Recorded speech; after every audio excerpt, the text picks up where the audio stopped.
start by thanking all of you for being here to listen to a talk by Professor William Duffy from the University of Memphis, United States of America. But before that, let me just introduce our program. So we have Central Department of English. It has this Central Department of English talk series, and we tend to invite experts from different fields as speakers.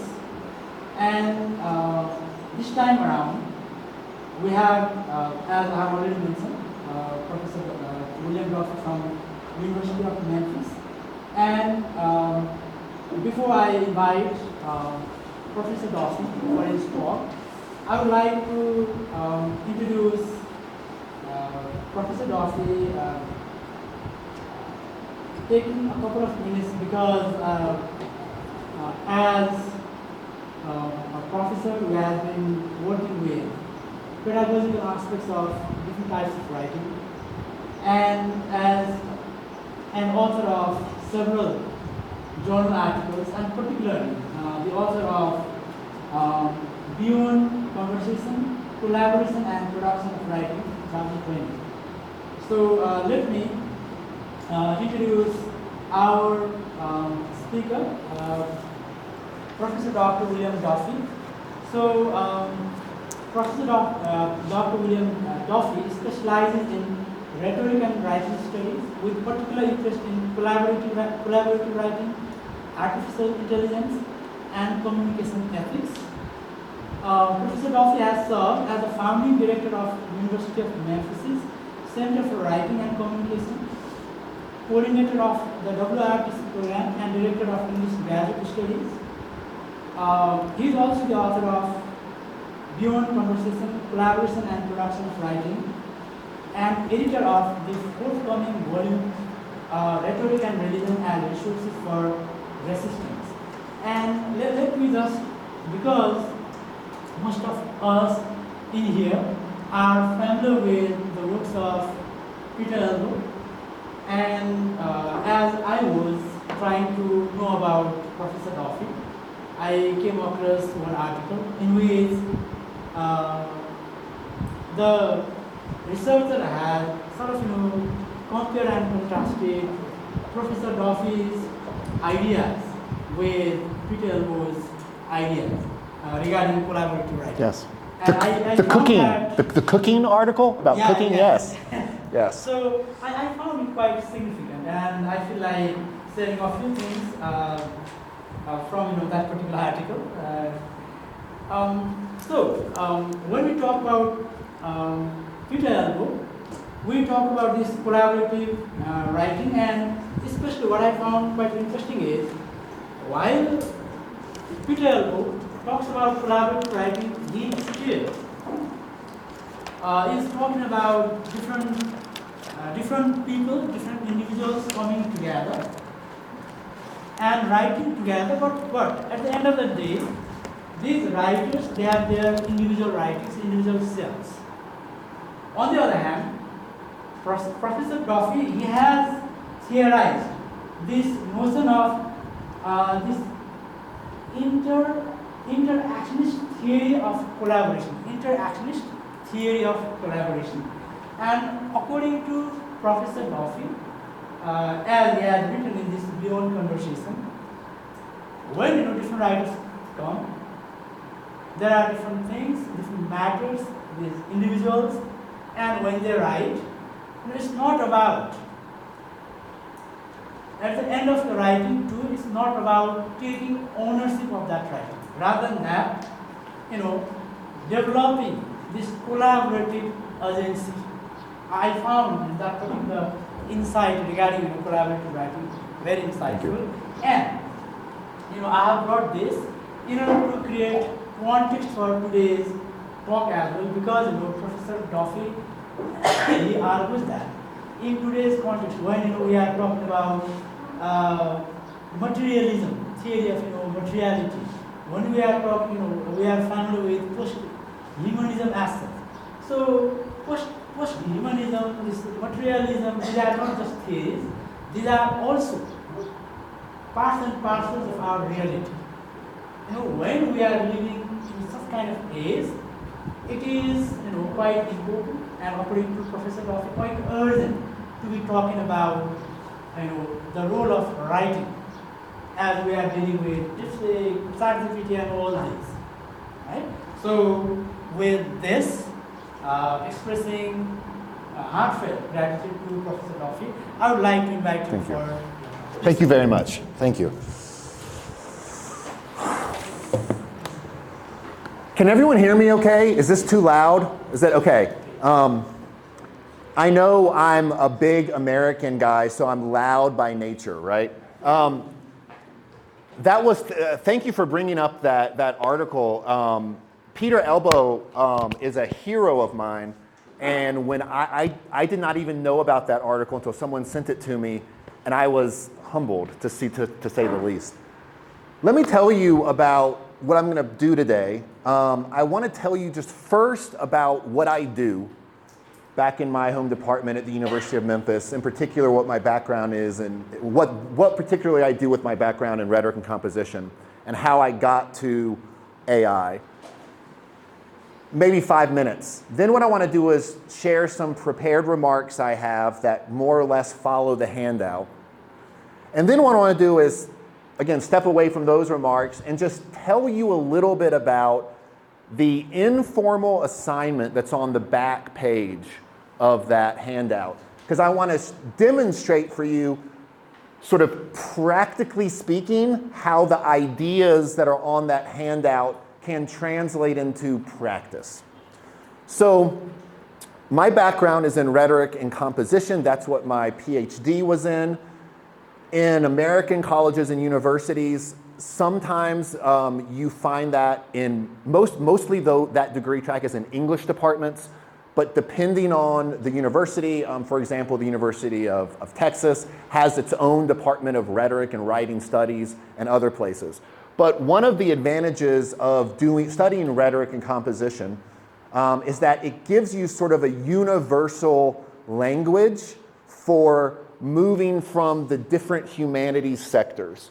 So one of my favorite definitions of rhetoric comes from the British literary theorist I.A. Richards.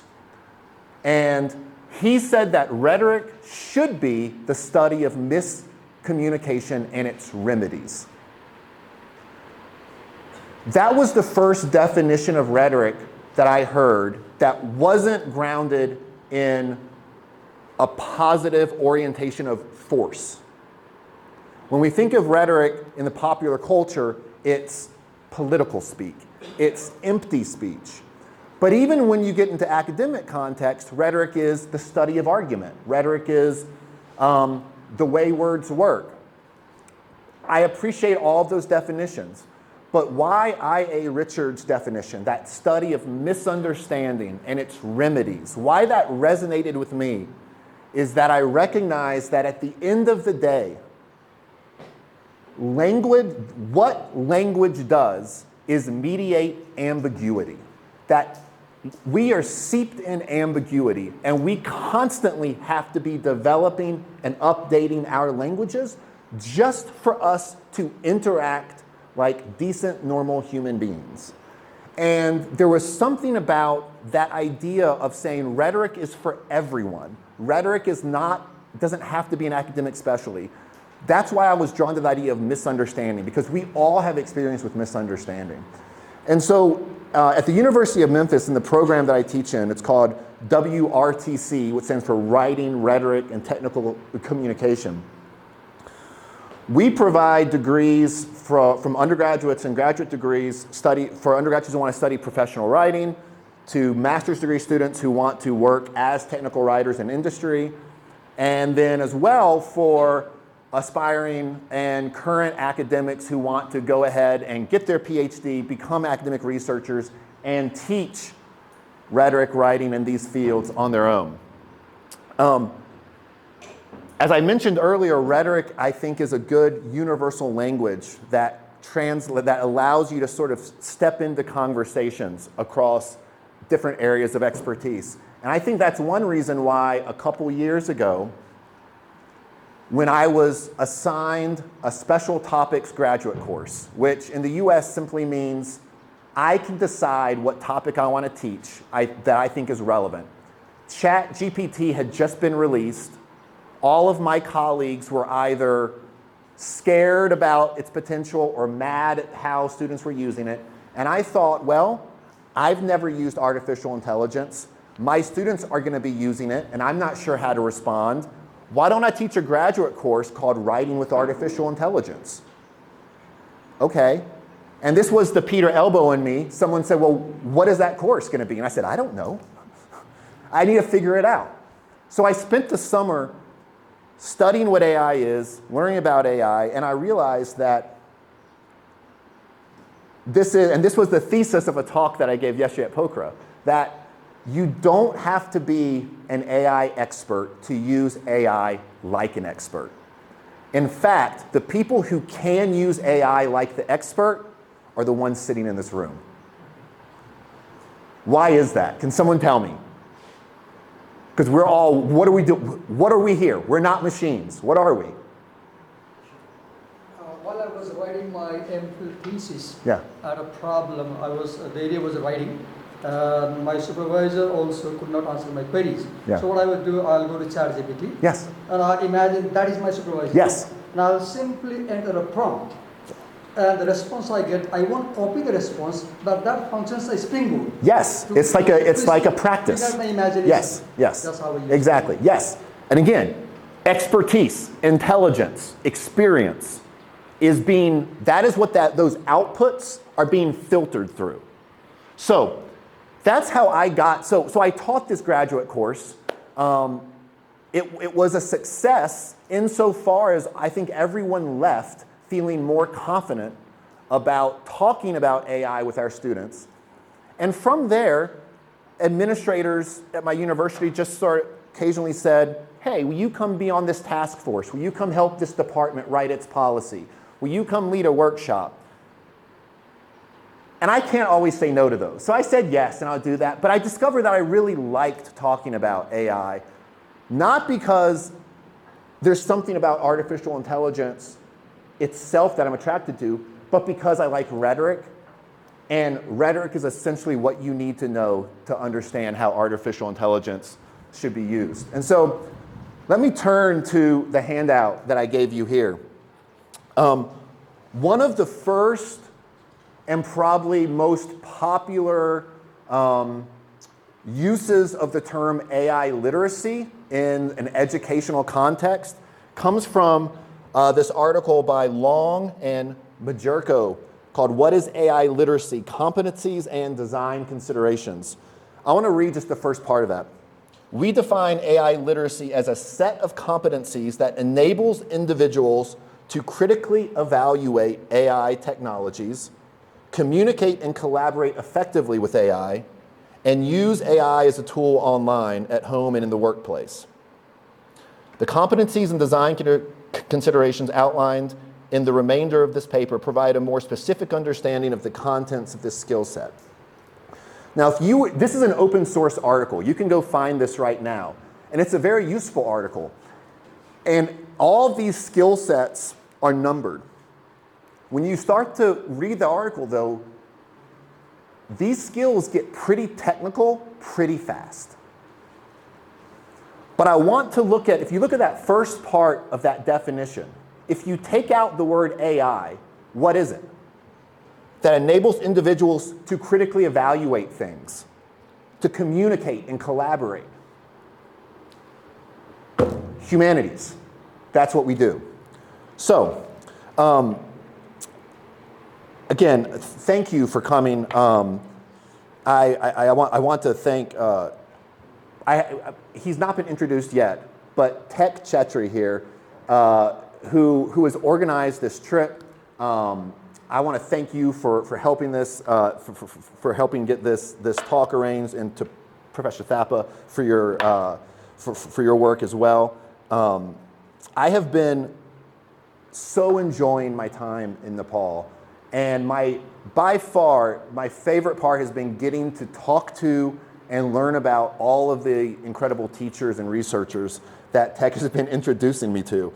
He knows everyone, apparently. So if you don't know Tech, you need to get to know Tech, because then you'll know everyone too.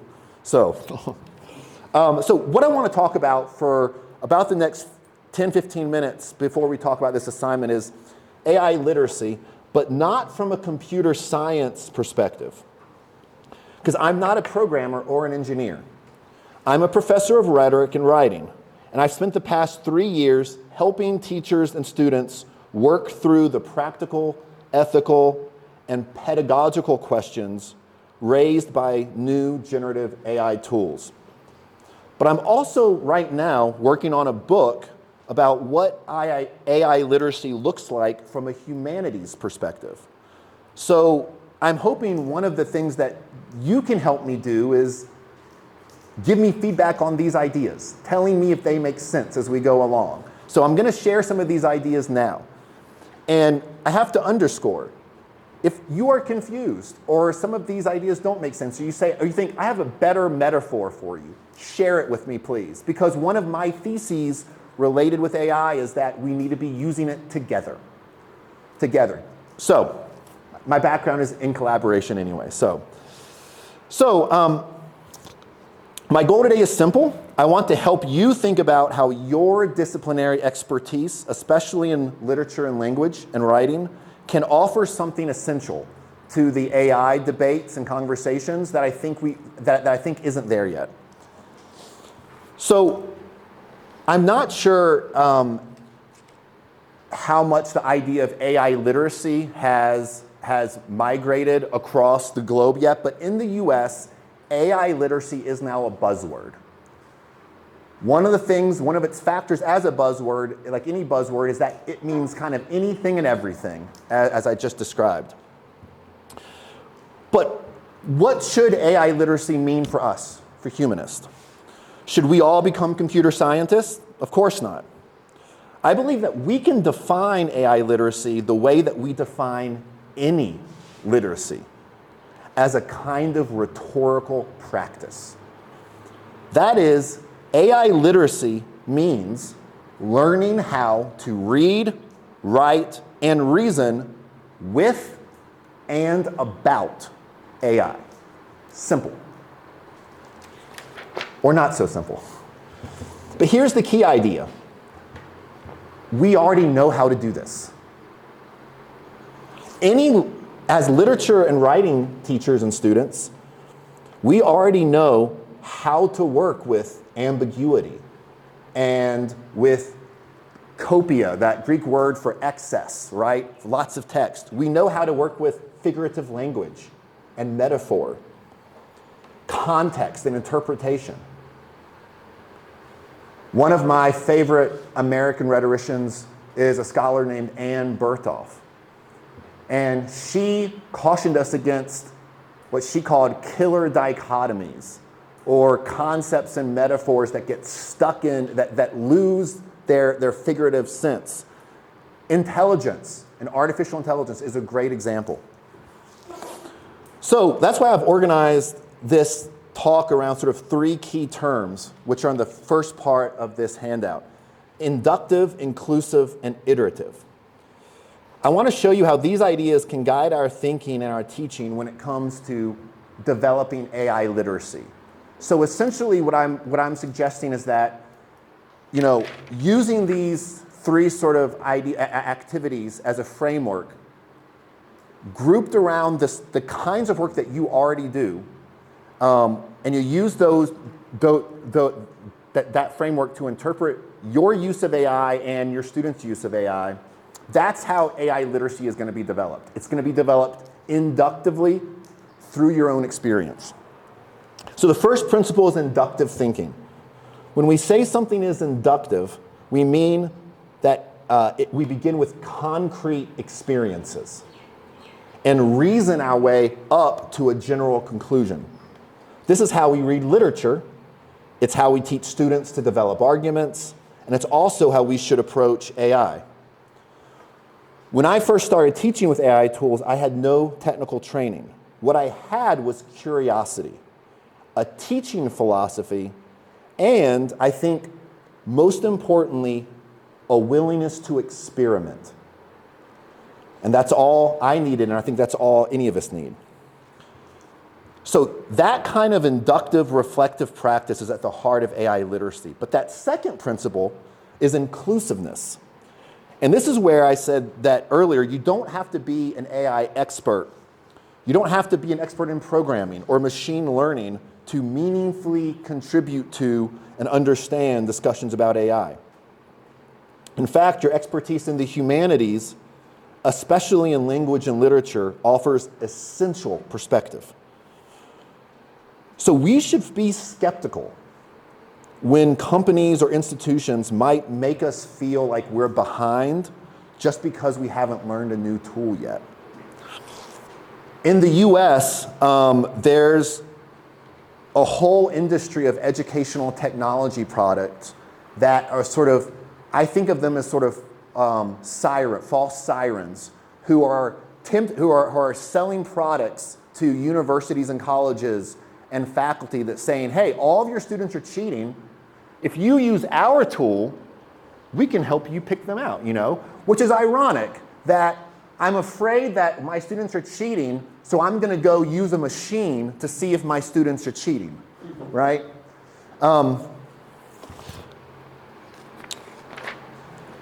One online university that I just saw an ad for in the US is now promoting something that they call a no-fear dissertation, which I think says a lot about how, at least in the United States, how technology is tapping into and trying to sort of exploit all of those natural, like, I prefer the term ambiguity, but complexity, all of the emotion, all of the, the hesitancy that we have. Dissertations, theses, you should be afraid of those, right? Yeah. You should be afraid. It's a new kind of thing. But there's different kinds of fear, right? When I'm afraid about writing in a new genre, which I'm going to talk about in a second, and I've been given an assignment, and my instructor says, if you don't know how to write in this genre, like, let me show you some examples. That fear, it's still there. I'm still apprehensive, but I'm learning how to ask questions and engage and learn. And so, again, I see a lot of fear in much of the AI discourse in education, even if it's not explicitly framed that way.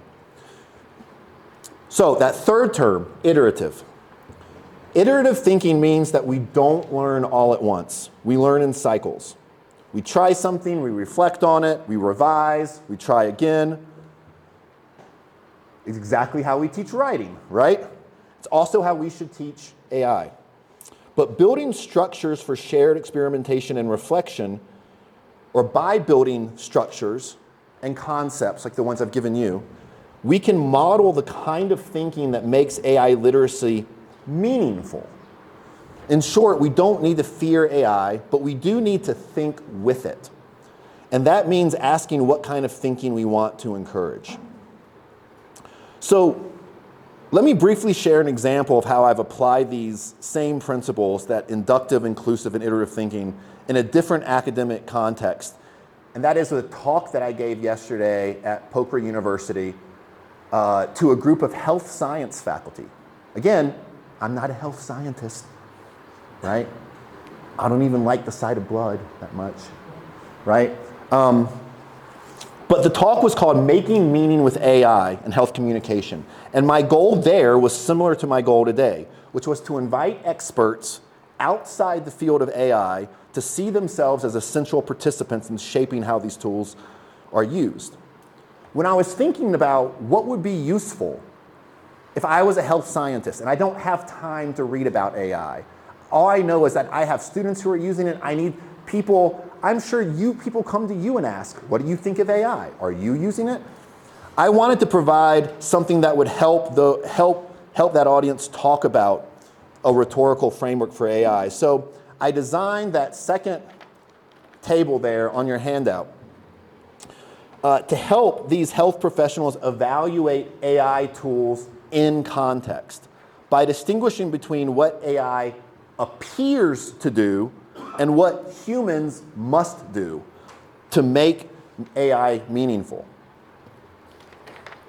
We explored how ambiguity in reasoning and interpretation are not limitations, but the central features of human-centered communication, and how AI literacy, when understood rhetorically, empowers users to engage AI with more clarity and care.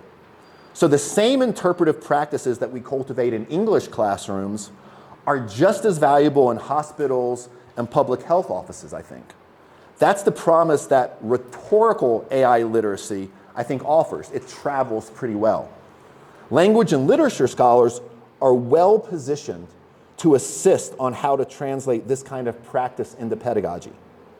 For example, again, I'm an English professor at heart. I took literature classes in undergrad. I love figurative language.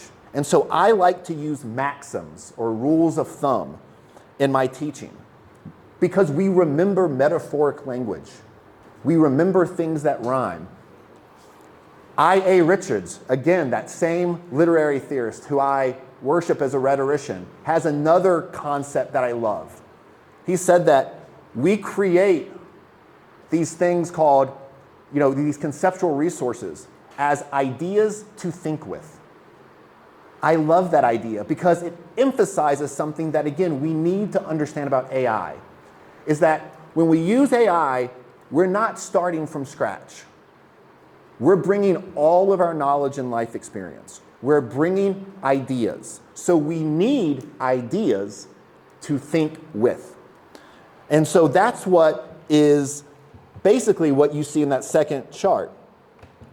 What I did was I wanted to emphasize that, when someone comes to AI, someone who is just, they picked up, they're a non-specialist, they're a student, they're not a student, they think of it as maybe a tool that they can evaluate something, They might think, I gave the example yesterday, you health scientist, I think about my wife, so my wife's sister is a doctor, and I will always sort of, I'm like, take a picture of this and send it to your wife and tell her, does this bump look bad? Is this a rash? But people are going to AI now as an evaluation tool to have expert knowledge give them a response, right? People are going to AI just strictly for information, neutral information. They want to know reviews about something. They want to know how to get somewhere. They want to know the best way to build a treehouse or whatever. And so that term that you see there, stochastic output, that term stochastic basically means randomly generated through sort of statistical, through statistics. That statistic output is sort of dumb. And it's dumb in the sense that all it is words and language. It has no meaning unless we do that next column. We add the situation, these situated meanings. So, and then you see here those maxims. What's the difference that matters? Well, intelligence without reasoning is just mimicking something, right? Information without interpretation is meaningless. It doesn't matter. It doesn't matter if I have that textbook that the surgeon uses to understand something. I'm not going to be able to do surgery on myself with that textbook. Expertise without experience is blind. So,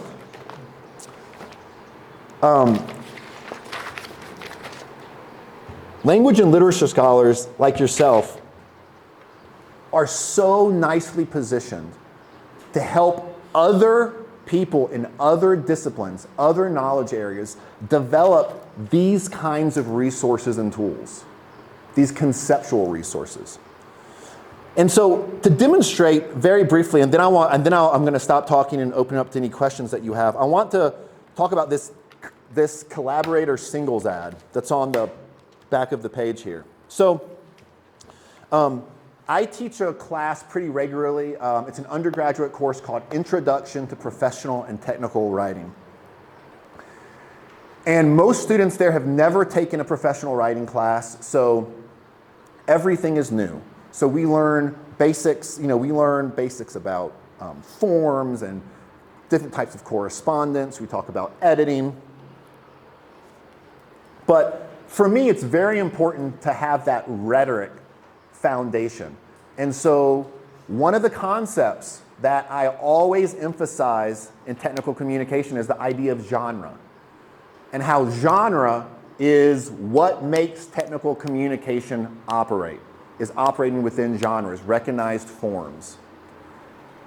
And so, as I was saying earlier, I think that, or I was saying earlier when I was talking to some of the faculty, increasingly college graduates who know how to use AI are going to be more attractive to employers than college graduates who do not, which especially is the case in technical writing. So I thought to myself, how can I start to encourage students to use AI in responsible and experimental ways gradually without extra pressure?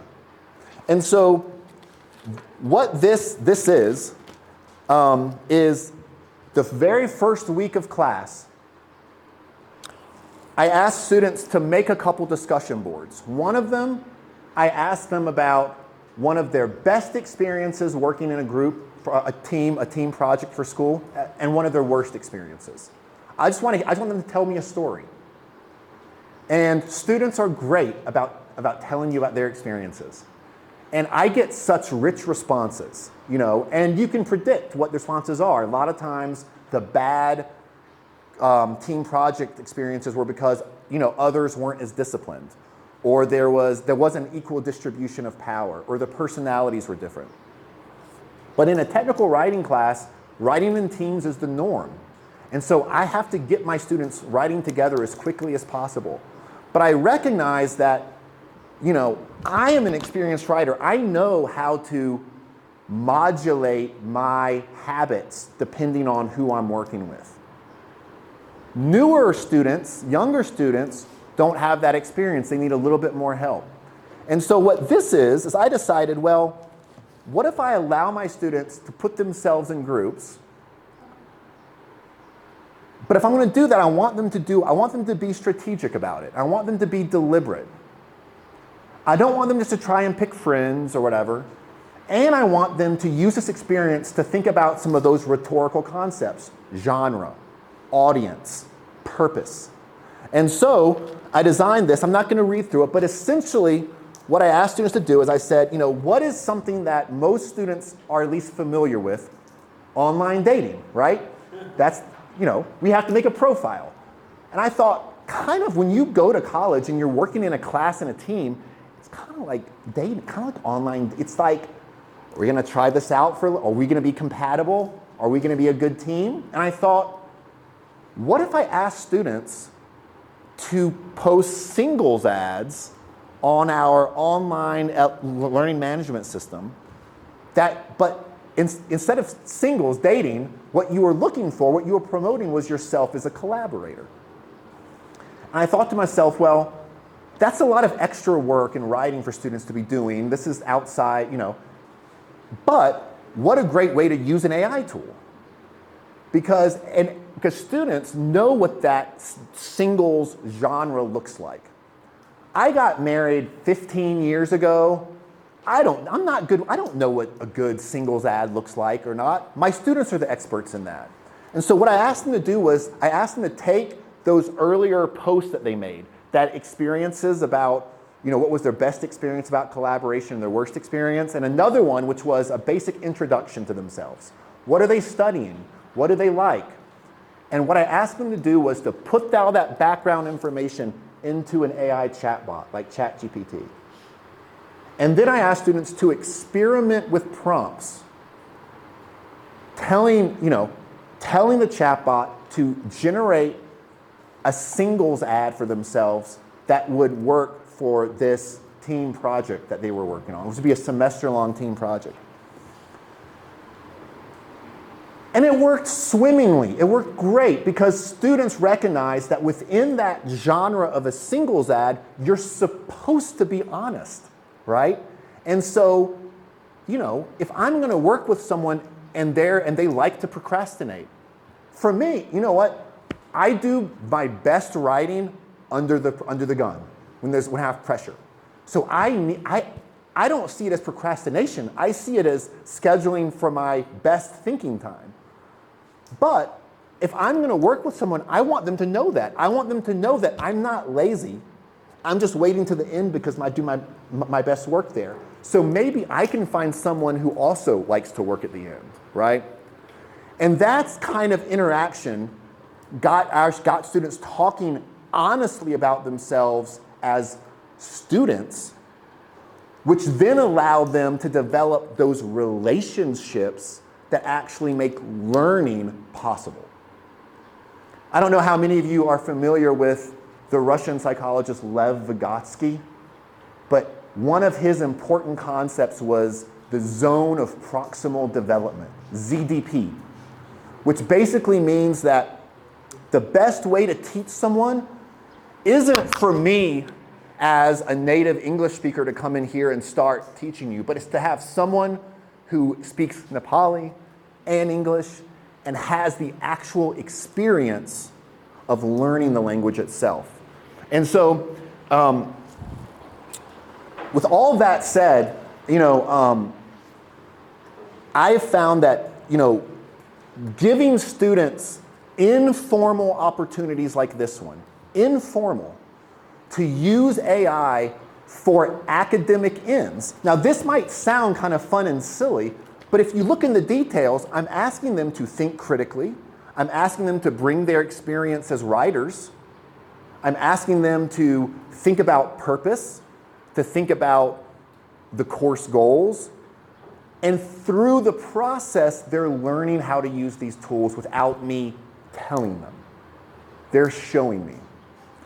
And I think that's the best way that we can build a kind of mutual trust with our students, where we can learn from each other and, most importantly, help each other recognize why our human intelligence is so much more powerful than any kind of AI, but with the right kinds of, you know, with the right kind of motivation and the right kind of experience, our intelligence can be extended. We can do more with it in different ways with these tools. And so, again, I don't want computer programmers telling me how to do this. I want you telling me. I want humanists telling me. I don't want people who don't read telling me how to use AI. Right? I want humanists telling me. And I think we're the ones who should be doing that. I've been talking for a long time. Thank you. I'm going to stop. Can I answer any questions, or do you have experience? I would love to hear about any more experiences that you've had in your classes, or as students or as instructors with artificial intelligence. Yes? Yeah, namaste. I'm working in this field the last 7 years. Okay. And I am quite appalled by the fact that whenever we have any text, mainly reading comprehension, that comes in the lower grades, Yep. say grade 6, 7, whichever reading comprehension that are asked in the exams are often copied, are often the text from India. Mm. And those are often the critical texts which help us develop some critical ideas. Yeah. So what I did in my one of my books was that I collected the articles written by the scholars in Nepal, Okay. and I put it, Yeah. and I gave it to the AI. Yeah. And I wanted AI to bring some adding some critical question myself. I just asked AI to generate some contextual questions Yes. that can really reflect Nepalese society. Yes. And it really did help. Yes. So now my question is, if I am to take it to the academy, will academy consider it a subject of copyright, or will academy treat me as a Yes. creative scholar? That's a great question. Another term that I used yesterday, and I didn't use it today, is a term from design studies called wicked problems. I don't know if any of you have heard of this idea, but a wicked problem in design studies, it doesn't, the idea of wicked has nothing to do with bad or evil. What it means by wicked is perpetual. Sort of a good wicked problem is having to make your bed every day, right? Like you don't clean your house just once. It continually gets dirty. You have to go back to it. And so wicked problems are ones where there's no one final solution. And with AI, there are so many wicked problems right now. The biggest one, and the one that I think I'm most concerned with, is the environmental impact. Depending on, and this is stuff that I've learned just through my technical development, my technical knowledge of AI, you know, when I'm asking students to develop a collaborator singles ad in ChatGPT, that uses so much less energy than if I was asking it to make an image or develop something else. And there's a lot of what's called AI slop out on the internet now, which is just junk that people make because they can. And that is having a detrimental effect on, in Memphis, Elon Musk just opened a giant supercomputer in my hometown in Memphis. And there are the communities, the neighborhoods around this area. They are so upset because the pollution from generators that have been set up just to keep these computers cool is seeping into the neighborhoods. This is where this is a wicked problem with AI that I want to see resolved. But another one is copyright. Another one is this idea of what do we do with these texts? And so you might have heard about, there have been some large class action lawsuits against OpenAI and others by lots of published writers who are claiming that OpenAI used their copyrighted material to train their large language models. And they did. And so every time that we upload any kind of text into some of these tools, we are giving that training knowledge to AI. To answer your question, I would say I have maybe a two-part answer. So the first part is it depends, right? It depends on what it is and what your purpose is. If it is a text that's generally already out in the common, I'm thinking about, open access material or, anything like that. I don't have any problem putting that into an AI. But especially when there are profit and business concerns at risk, that's where in technical writing programs especially, privacy issues are incredibly high. Yesterday when I was talking to the health scientist, one of the wicked problems among frontline medical practitioners who have AI tools to help them now is in the US, you have to get consent from your patients to use those tools. So even if I'm a medical doctor and I have a virtual scribe that is helping take notes during that invaluable one-on-one interaction, even though I'm going to be listening better as a doctor because I'm not taking notes, that patient has to give me permission to record that. And again, there's a lot of misinformation, and again, that's where humanists come into play. One of the things too with copyright is that increasingly you're going to be able to build your own closed large language models. So what that means is you could develop a large language model that's simply for the Central Department of English here at Tribhuvan. And it might be, you might ask your students to upload their work to it instead of turn it in. You might ask your students to share past notes or other things. When you can develop a large language model that no one else has access, that's you and whatever sort of audience you've given that access to. Which is the other thing about AI, is I said that I'm not a computer scientist and most of you are not computer scientists. But we can become computer scientists with AI really easily. Something that you can do with AI is you can go in and say, I want you to give me some computer code for a matching game that I'm gonna develop for my students about a book. right? And it will spit out this code, and it will tell you how to open, where on your browser to open the API box and paste that in there and actually sort of see this tool develop right in front of your eyes. All of that is coming. It's a good question.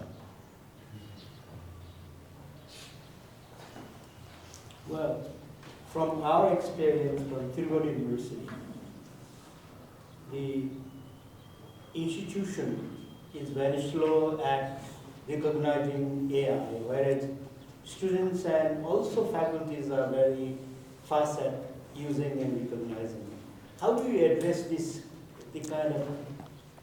So, show and tell.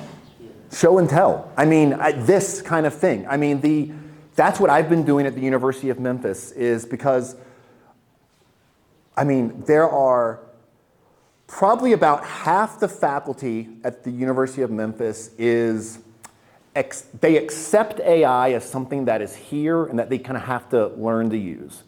They might be begrudging about it, but the other half are very resistant. They don't have nothing to do with it. And so that's kind of what I've been learning to do is, you know, is you have to start on the terms that, just like with expert, you have to start with what matters most to whoever you're talking to, right? And so, but the trick is to, I mean, show people. Like, get people to actually experiment with it.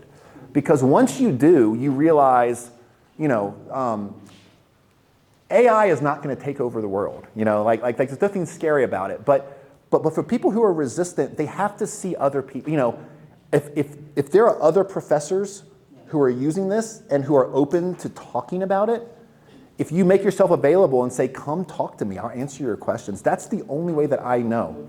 Yeah. Share your uses. Yes. First of all, thank you, Professor Duffy, for an insightful talk on Thank you.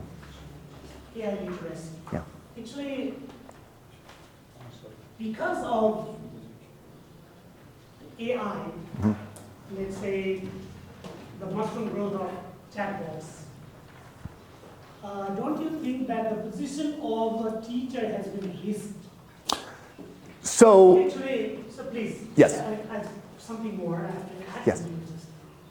Actually, it is because the way we have been imparting education to most of the universities, most of the colleges, then it is more about disseminating information. Yes. It's more about disseminating information. So, if a teacher is there for disseminating information in the classroom, I'm afraid the position of a teacher in the classroom is risked. Yes. Yes. I think you're right. I do think that if there is a job in which your primary responsibility is a mediator of information, yes, AI might be coming for your job. But to go back to that chart, information is not neutral, ever, you know? And so the thing that teachers have, and this is why, again, this was something I said earlier, you know, in the US, English majors, humanities, for the last 25 years have been going down. Because with the rise of, you know, computers and internet, everyone wants to major in business or IT or computer science. But what's going to start happening, I believe, is that there's going to be more need. I think about supply and demand, basic supply and demand. There is a shortage of humanist trained thinkers compared to non-humanist trained thinkers. If you just look at the statistics of your college graduates here, I suspect there are more non-humanist graduates, right? So from a supply and demand perspective, there is going to be increased demand for people who know how to interpret, think, and translate that expertise into experience. And so, again, like the idea of now what it might mean is that classroom space has to change, right? It might mean that some of the work that I was asking students to do is becoming less important because they can use an AI to help some of the, so this is where I have to admit, I'm not sure what it looks like. I'm always used to beginning how I start a new research project of any type is I just start reading things, right? And then I start taking notes, and I read more and I take more notes. But I'm starting to see that some students now are starting with, instead of reading, they might go into a chat bot and just start talking about what they already know about this and asking questions. And then using the chat bot to show them where to go and get more information. Now, just as a practice in of itself, if that's going to work, you need expertise somewhere in that loop to tell you that what that chatbot is telling you is actually right or not. And I don't know how to get that except because what I was going to say too is that what AI does not provide is that human relationship, that human mediator. And that role, I think, is incredibly important, even for just even when we're just transferring information from two nodes, is that human relationship is so important. But again, I think the landscape for tutoring is going to be changing. I think that increasingly there's going to be more specialized ways to use, in your example, develop sort of a practice conversation or a practice, before I go and deliver something else. So yeah, but that human role, I think, is what's still most important. I keep rambling. I'm sorry. May I present a scenario from my classroom this week? Yes. I was teaching an essay on communication. Okay. And I asked students to read the essay, 16-page essay, and make a presentation. Yep. What one of them did is, he just took an image of the printed text, cropped image. He uploaded the image to ChatGPT and asked it to provide the text. Then once getting the text, he uploaded that text into the program called Gamma. It's an AI tool that develops PowerPoint slides. Right. And then he made beautiful slides using Gamma. And he came to class to present. While presenting, he had a beautiful, very useful point on the board, bullet point. But what he cannot do, he's not able to elaborate the point. Yes, exactly. Then I said, how come you have a point over there? You can't elaborate. Yep. Then I had a doubt. I said, how do you develop this whole thing? He described honestly what it is. Yes. And what I found, as you say, rethinking literacy in humanities, one challenge I experienced in my classroom is how to prevent AI from discouraging thinking in his students. So, that student I was talking about, he copied, and the AI interpreted the text for him, made a point.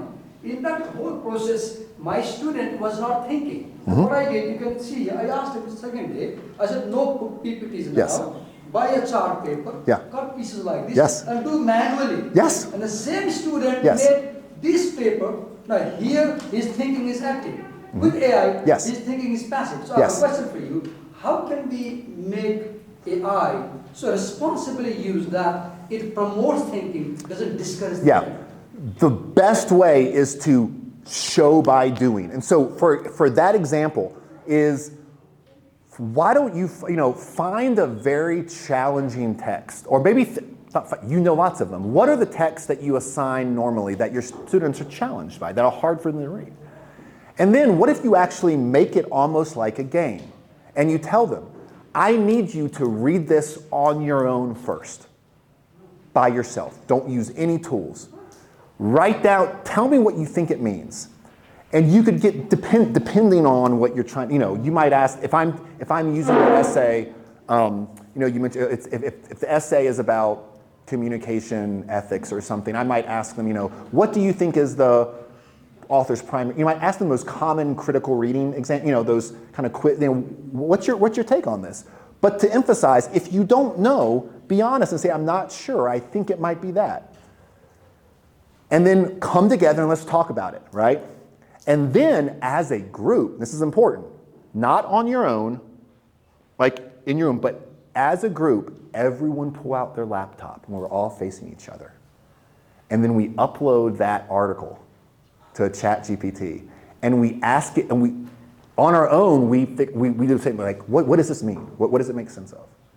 And then what you do is you kind of turn around and you say, you actually start looking at like, oh, well, that is a really different example from this and this other one. And all of a sudden that discussion not only becomes a discussion about how maybe artificial intelligence might be a useful tool for helping us grasp some challenging ideas after we've already struggled with them, but what's important is to struggle with those ideas first. And so by emphasizing to read something first, the student is going to have that embodied like knowledge of what it is bothering. You know, is it the diction? Is it the difficulty of the diction? Is it too conceptual? Maybe the background of the writer, the experiences they have a hard time relating to. But then once you sort of, because also it takes a chatbot 2 seconds to read this thing, so it's practically no class time. Say, let's do it. And then what you also do in that conversation when you're talking about what that chatbot is able to tell us about the difficult, article and what it's not, what you're also doing is you're learning it's like, well, what did you prompt? And what did you say? Why is Tech's response better than mine? Well, maybe Tech was actually bringing some of that. Maybe Tech said, I just read this article and I have a hard time understanding this concept. Can you help me understand it more? That's going to create a different text than if I said, help me understand this article, or just tell me what this means. So that's my example, which comes down to, again, it's show everyone, let's see. But especially also, I want to see the bad examples. I want to know like what doesn't work and what doesn't work as well. So does that answer your question? So will you please kindly reflect on this figure 2? Yes. Figure 2, that sounds really interesting. Yes, so basically that figure 2 is what I developed specifically for the audience yesterday of health scientists, when I was trying to emphasize that sort of, I mentioned educational technology companies earlier, who are trying to sell, AI tech solutions and problems. That second column under stochastic output, that is sort of what I think is what AI, those terms reflect how I think AI is marketed to all of us, right? This is what AI appears to provide, right? It appears to provide intelligence. It appears to provide facts, right? Have you noticed when you do a Google search now, you can't do a Google search without AI coming up and giving you results, right? So even though we know that Googling does not equal facts, of course not, but it's funny how old school Googling feels more labor intensive than using an AI. But in all those cases, again, it supposedly provides facts. It supposedly provides expertise. In that idea that saying, I don't need to be a literature professor to talk like a literature professor or understand that, I can use an AI. That second column, though, is that sort of, I like to use the sort of idea of reasoning as a noun, a piece of reasoning, versus reasoning as a verb, the activity. And that second column, those situated meanings, I try to pair an active concept with a more static one, to emphasize that again. So, intelligence does not exist outside of the reasoning and working mind of some kind. And it's not the problem. The richness there is that if any of you have studied philosophy and theories of mind, there's a lot of debate about what goes on in here. Even with neuroscience, there's still so much that we don't understand about what the mind is. But one thing we do know for sure is that it's active and it does not run by algorithms. And so what this chart is meant to do is to highlight specific terminology and concepts that when teaching AI literacy, I think that it's important to distinguish between. So I think it's important to distinguish between the idea of expertise, for example, and the idea of experience.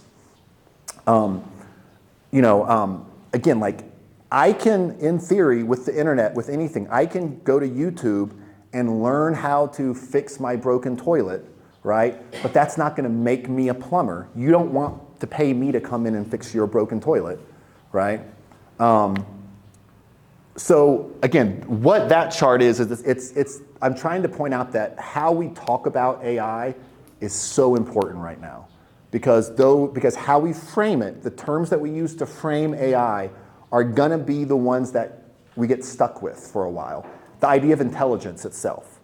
Again, I don't find the word intelligence that useful anymore. Unless you put a qualifier, rhetorical intelligence, or something else. Does that answer your question? Thank you. I really want you to analyze this actually. Yes. I'm not entirely convinced with. Please, yes. I mean, yeah. Yes, yes. It means you just put that facts is what we can garner from AI. Yeah. And interpretation is what humans can do. What we have found is even interpretation of facts is possible by AI itself. Yeah. Yeah. It is possible itself. And what happened a couple of months back there in India was, I think you are pretty much familiar with Grok AI. Yes. Definitely. And while asked about what kind of personality does Mr. Modi have, Yeah. and it created censorship. Yeah. And Modi government was even contemplating banning Grok AI there in India. So it had even started interpreting human personality. Yes. Yes, and I think what you're getting at an important point that I don't point there, which is that, and I think it's that first column. I could have been a little bit clear. That example is a good one because it's very easy to find all of the sort of the bad. There's lots of bad examples that we go find and good examples, right? The challenge with AI is that we can't leave out of if we just look at the outcome, if we just look at the example, we're forgetting that a human being went to that AI and asked AI to do that thing. And so, into what you're talking about in terms of interpretation and facts, what we need to be talking about is interpretation, facts, and intent as well. Because if my intent is something other than what you think it is, that's where those uses of AI are going to become more ambiguous and problematic. Again, sort of when I see, again, when I see something that annoys me is that for advocates who want to ban AI or say that it's bad and all they do is point to all the negative stuff that exists out there, I'm like, yeah, because people are negative, right? People are bad sometimes, right? Like, if I put a tool in the hands of someone who wants to use it irresponsibly, that's like I can't stop them from doing that. But what I want to see more of is what I was just talking about. Like when we're showing our uses of AI, when we're showing our good examples or bad examples, I think it's so important to keep in mind what went into that moment to begin with. Why did the student feel like they had to use AI to complete that assignment? Why did they think that? Was it because they are working and taking 3 or 4 classes and they don't have time? Are they using it because they didn't study? They didn't plan right? Are they using it because they're really intimidated by their instructor? There's so many reasons. And so unless we look at the reasons for why people use AI, I think it's going to be, I don't know how far we can get in our discussions of AI literacy. I have a question. Yeah, please. Actually, this might sound a little introduce yourself. Okay, my name is Naresh Regmi. I recently, okay, I just completed my MPhil degree. Okay, excellent, excellent. And I did my thesis on AI and films, evolution of Oh. AI in films. Okay. English films. Like her and everything, yes. Yes, I Yes. was talking about her. Okay, Yes, that was my question. okay, When I looked into your table, yeah, I was talking about her because that was also part of my thesis. In her, what I see that what we find is there is an operating system, yeah. an AI, Mhm. which is continuously evolving. Mm-hmm. And at one point, do you really think that this difference, which you have shown in second table, Yep. like AI has intelligence and humans have Yes, reasoning, yes. do you think this difference is going to No. remain? I think Yes. it's going to blur very soon. I think it's gonna blur, but I think that exactly. Because her is also giving the experience of love. Yes. So Yeah. yeah. So And Samantha, I think that is so yeah.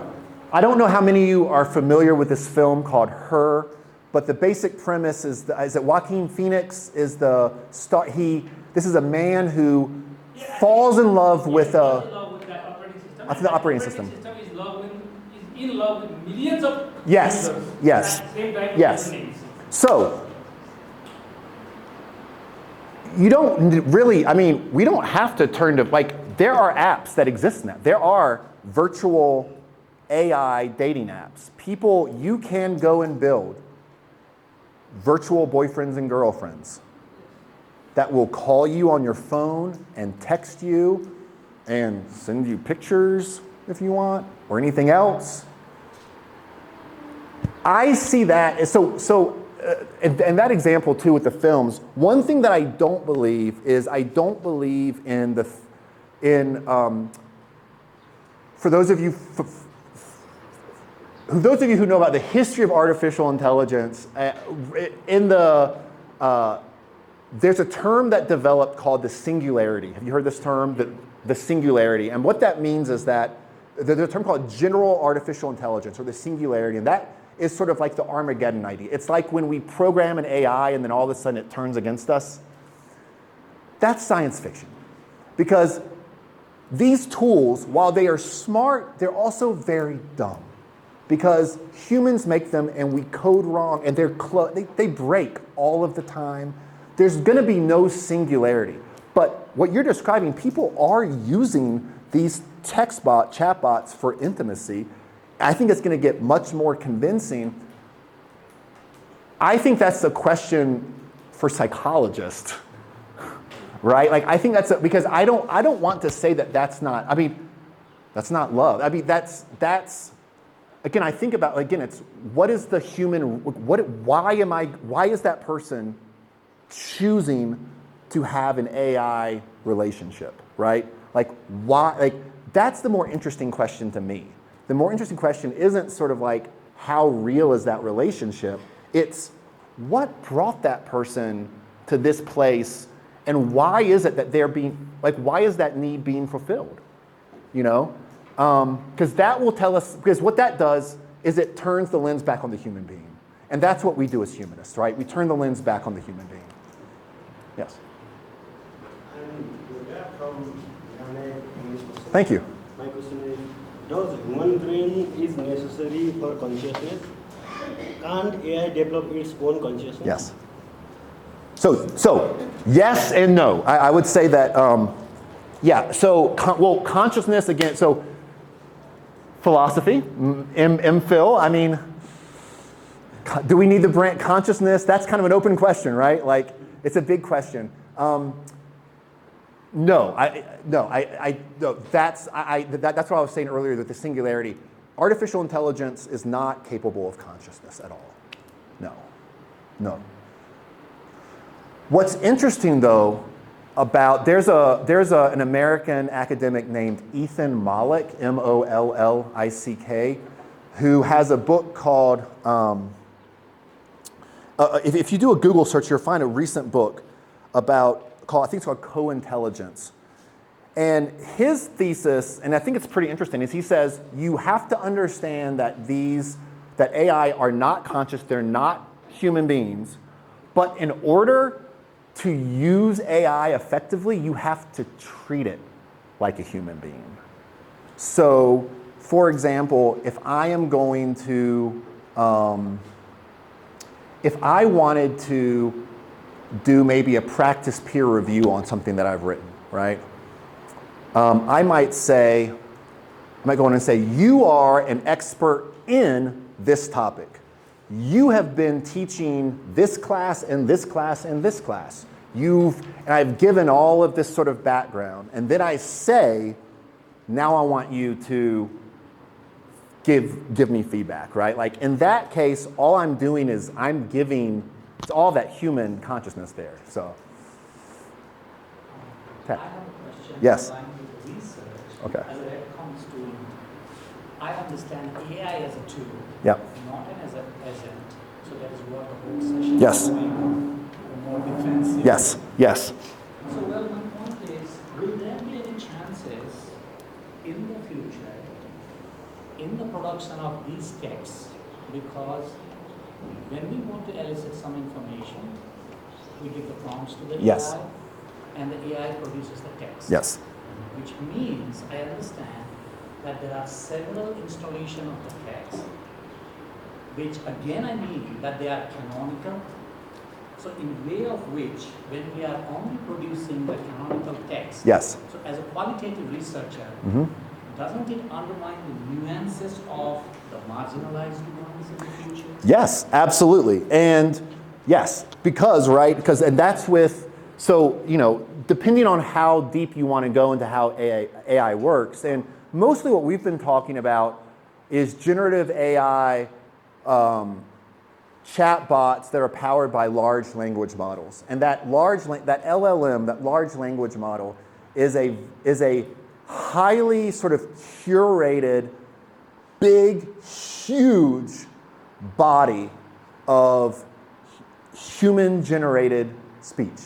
And that large language model, and the idea, so we use the phrase, in linguistics, we use the term natural language processing, right?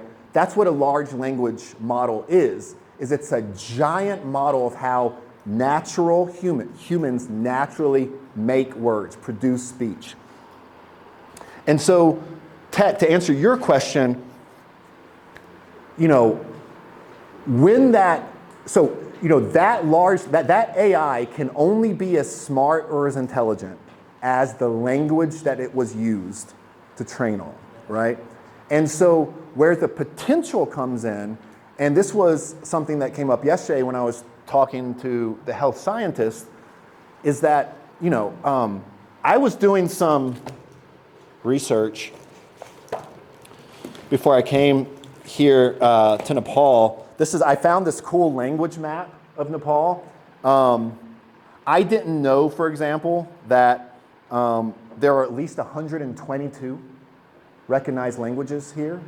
And specifically, I was reading some health research out of Nepal related to vaccine hesitancy, because I thought that was a good example to talk about, because in the US, around COVID, we had a tremendous problem with misinformation. And I learned about, you know, the different ways that we have to go out and inform, this public health question, how we go out and inform different communities about the risks and advantages and reasons why you need to take vaccines. Well, obviously there's, you know, one of the things that tools are now being developed that you can come in and you can develop basically a language model, and it doesn't have to be large in that same sense that in terms of terabytes, large as in you can decide what goes into it, but you can create language models that are custom built towards and emphasize the traditions and language practices of specific communities. All of that technology is going to become quicker and easier. We can already do that now, in fact. You know, if this is interesting, you know, you can right now, on your own, it maybe only take about a day if you wanted to. I don't think you should, but if you wanted to, you could go into an AI and train it to make comments like you comment on student papers. And you could tell it what to look for specifically from one assignment to the next. And now, and then all of a sudden, you know, what might have taken you 10 hours to mark a set of 20 papers might take you 2 hours. But the question there, again, comes down to one of expertise and experience. Are you going to be using that tool just to shortcut your work? Or are you going to be using it to enhance that work? So one of the things that I don't do when I mark on papers is I don't mark grammar problems or grammar issues. Or not all the time. Depends, right? Because if I put too many marks on a paper, students are going to get confused. But if I am able to show students how I use, how I might use certain grammar and punctuation in certain ways, while at the same time sort of reserving my really focused reading time for responding to the ideas, that's an example of ways that I think all of us in the room, it sounds foreign, but it's not, we weren't trained to think this way. But I think this is where some of these large language models and personal agents are going into education, is we're going to be, to answer Tech's question, they're going to be more personalized and more private. And that's good, essentially, right? Because right now, the earlier question about copyright, right now there's only so many of these tools that are open access and available. But as we can make our own tools, as you can make your own, then all of a sudden some of these ethical questions become easier to answer. They don't go away, but they become easier to answer and negotiate.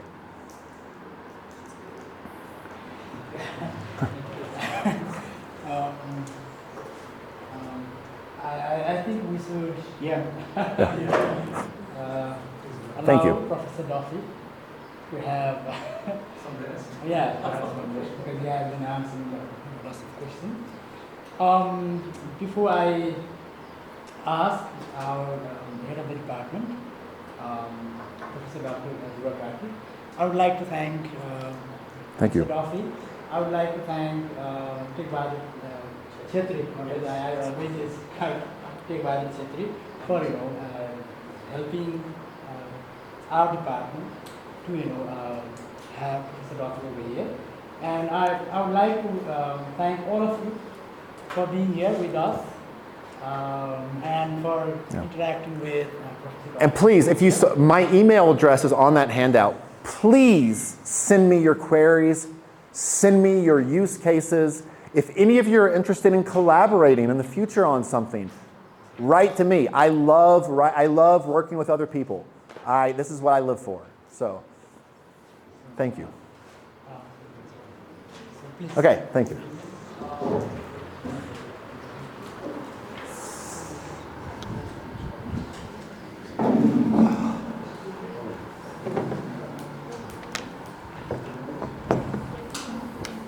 So I want this talk session to be the beginning of sort of relationship between us, scholars, researchers, and Professor Duffy plus the University of Memphis as well. And finally, I would like to ask Professor Dr. Zulakati for vote of thanks and to close this session as well. Thank you, sir. Thank you very much, my colleague, Dr. Tribhuvan. Thank you very much, Professor William Duffy, University of Memphis. We highly appreciate you for your significant contribution to the institution. Interacting with our colleagues, we have our colleagues from Tribhuvan University and Pokhara University. Tekji is graduate from Tribhuvan University. And we have here master's degree first semester students. They have started first semester. They're graduate. Yes. And then we have also MPhil PhD students who are already graduated with MPhil PhD degree. Tigaji is here, and we have some graduate from Sabinaji and his spouse from Pokhara University. We have Dr. Rajkumar Gurun and We have Professor Dr. Babram Khanarji. Similarly, we have Udayji and Madhubadaji, our colleague, Shivaji, our KV Khanka, Chandrabal, recent doctor, international relations. Yes, thank you. And we have, similarly, we have friends who have graduated with their masters from this department, and also very fresh students also. Okay, I'm not going to comment on Professor Duffy, William Duffy's presentation, because I respect, I appreciate. The whole point, we wanted our students to interact with our faculty. When we at university from university does not mean that you are located to a small area of Kirtipur or any Pokhara and you just interact with the local people and think nothing outside the world, the universe and the cosmos. So you have to interact with the people, the professor, students from across the world. And we have been reading materials from people like right from ancient Greeks and Roman civilizations, Socrates and Aristotle, to recent philosopher like writer like Yuval and then other Hawkins. So it is important that we interact with the people through materials. And we have now AI, artificial intelligence, in history of technology. There are three phases: phase of tool, phase of machine, and phase of informatics. Phase of tool, that ordinary material they use to plow land and to kill animals. They use some tools of wood or some stone, or then they use metal. That was also technology that time. And then if you go to Greek civilization, Greek myth, Prometheus used fire, that was technology that time. They didn't have anything. That was the technology. Then with the Industrial Revolution, there is the phase of machines, steam engine, that was technology. Now informatics, artificial intelligence is a technology, new technology. The technology is always progressive. Humans progress. There is always development, there is always evolution. My point, when we have so far artificial intelligence is concerned, you control artificial intelligence, take advantage of artificial intelligence, use that. Let artificial intelligence should not be using you. Yes. And, we have to make the best use of artificial intelligence. Intelligence, your intelligence is human. Yes. The humanoid intelligence. You are human. That is already artificial, not human. So in the United States, there is a whole debate of stem cell research. Yes. Should we allow stem cell? There is federal funding for stem cell research when Democratic Party president. No federal funding for stem cell research when Republican Party is the president. So stem cell research, we can develop your nose or eye or your leg or anything we can develop. Whole point is your eye should be biological. Yes. We should be born biological, not artificial. Yes. Yes. There is surrogate mother, there are several aspects where artificial intelligence has been the best use for mankind. Medical technology has got, these days mother is pregnant, woman is pregnant and she has baby fetus inside, and that heart of that fetus, baby, has problem of hole. Now with medical technology that can be healed without before birth. That is medical technology brings. That's an advantage. So they can fit in skin in order to regulate your heart. That intelligence, technology is doing. And as a teacher, when you have assignments, back to, and my idea, I have my students here. My idea with term paper and my idea with all presentation, okay, they can do.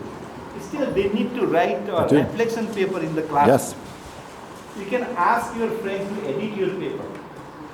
You can ask AI to edit your paper. And then in order to know the real difference between 2 students or 3 students, or out of 20 students, you need to ask the students right there in the class sitting test. That way you can show the difference between those students. That's one We can use AI. We can always use AI. So students, using AI is just like using a dictionary these days.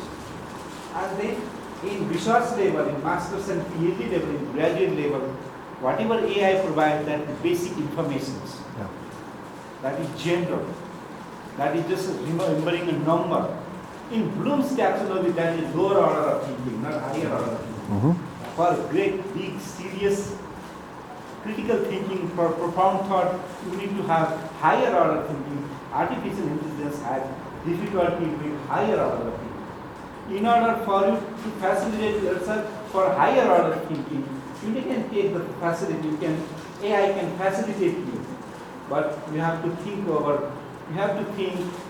critically, more critically than AI does. Yes. So then after, I will see you sometime AI. Thank you. I write and I give AI to check it, edit it.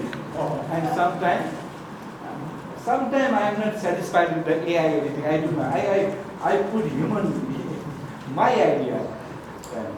And two, I have never been a cynical person. I am always optimistic and I live positive inside. But I check AI with Rajendra Lakshmi. AI gives the information that Rajendra Lakshmi is daughter of Prithviraj Shah. That is wrong. AI information. I am repeating. I have never been a cynical. Again, as students of literature, I check Rupi Sherson with AI. Rupi Sherson is a Nepali Gurkha soldier born in Longchun. That is 100% wrong. Rupi Sherson was born in Akola because I am from Pokhara, that's nearby Pokhara. We grew up with your listening Rupi Sherson stories and others. So I have never been cynical. I have been charging AI. So as a faculty, instructors, you should be intelligent enough to handle students, to engage students, making the best use of AI. Still, they need to be more active and engaging. So once more, thank you very much, Professor William Duffy. Thank you. We have faculty here. Thank you. And then, Thank you. I did my master's from Oklahoma University, Central Oklahoma. Yes. In 2001, I landed in Memphis, and then Excellent. Okay. by 7 o'clock, I was scared, Yes. And then I went from Memphis.